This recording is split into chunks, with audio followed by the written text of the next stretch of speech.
Hello viewers and welcome back to another episode on The Voices of Regalo, a podcast powered by Regalo Hope Foundation. And of course, I remain one of your hosts. My name is Oriolua Abiodun and my co-host is J to the A to the N to the E over the K.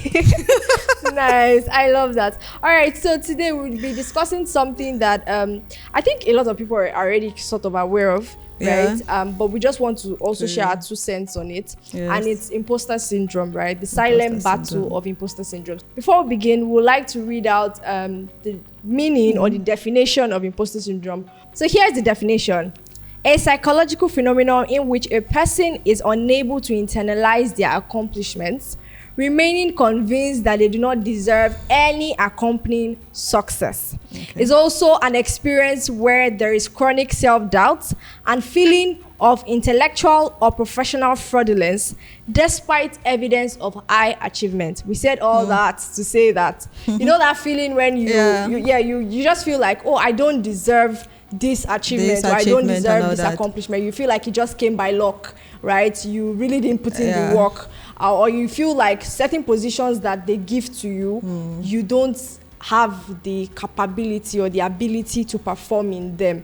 That's what imposter syndrome means. And I'd like to ask, has there been any time you had that feeling before? I'm just even imagining the way you are reading it. If it's real, because I don't have such. Because I'm the kind of person that wants more. I feel like my achievement matters and like I want you to hail me for it. Oh, and I need more. And from one to feel like, but I'm not everybody.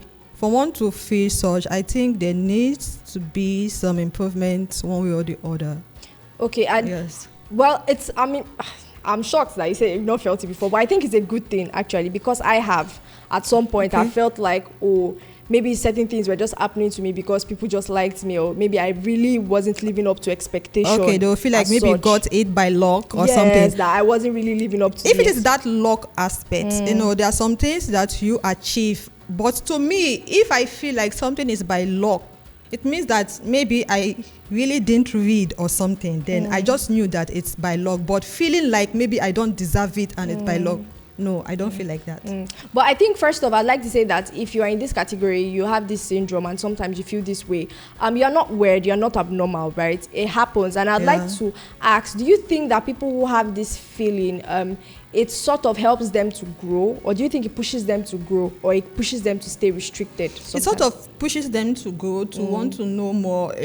People who fall into this category of like they feel like they are not enough, and if it encourages them to do more, the perfectionists, they feel like what they did is not enough. And this is, you need to add more, is this and that. They'll just feel like I've not done enough, I want this to be perfect, and they concentrate on what didn't go well. They are being disturbed of what didn't go well instead of them to appraise themselves of what they achieved.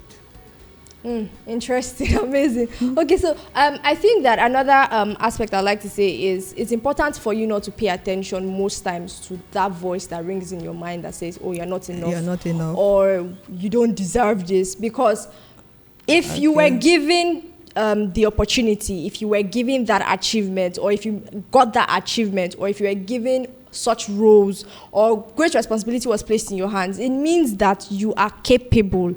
I think it should push you to actually try to achieve the goals that have been set up for you. Okay, I think one thing that anyone who faces this syndrome, you need to have self-esteem.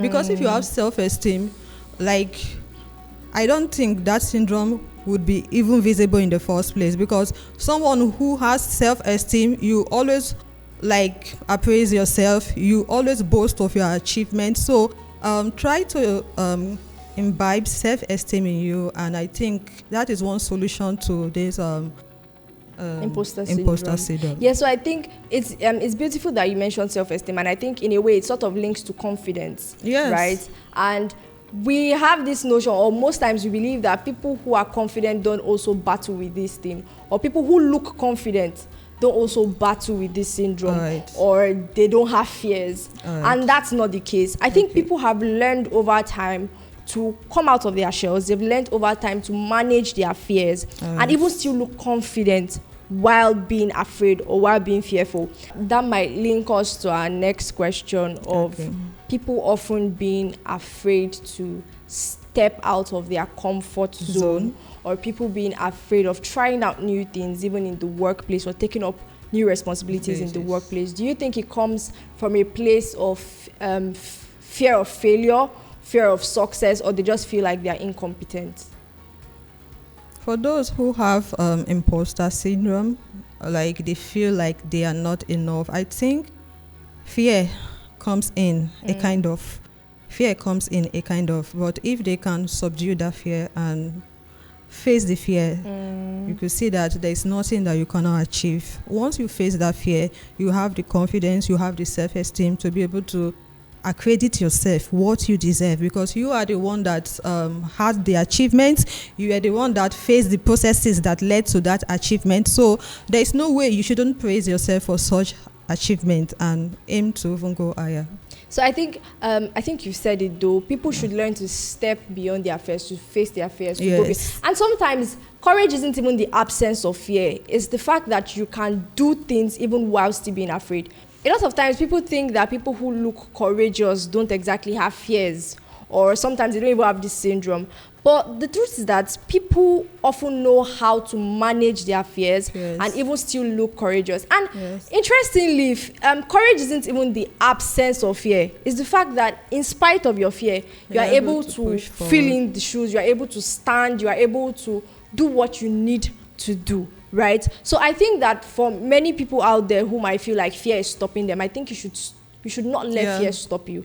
You should try to be courageous, try to step into the shoes you need to and get the roles done. And also, you need to silence every voice that is telling you that you are not enough. After all, the certificate, you are the one that got it. Exactly. You are the one that went to school. You suffered. You saw Sakpa, everything. And you got the certificate. You applied for job, you got it, and you did your best. Then where is that voice coming from telling you that you are not enough? It's not possible. So you need to silence that voice. Send it back to sender. Send it. You need to be confident, because don't let imposter syndrome hold you down. You are the man in the room. Without you, the room doesn't exist. Exactly. And every achievement you have, you earned it. Yes. So I know you've shared a lot of insightful nuggets. But I don't know if you have like just final words before we wrap up. Okay, I would like to say instead of self-doubt, you should replace it with self-awareness. Yes, I think self-awareness is very important, because you're also able to understand that as a person, I feel this way because of, I feel like, I'm not deserving. And it also helps you to keep yourself in check. If you have any questions, suggestion, you can drop it at the comment section. Maybe you have experienced something like that and you would love to share. We would love to know about your story. Please kindly like, comment, and subscribe to our channel so you don't get to miss any of our episodes. This is Voices of Regalo. I am Jane and she is Oyolua. See you next time.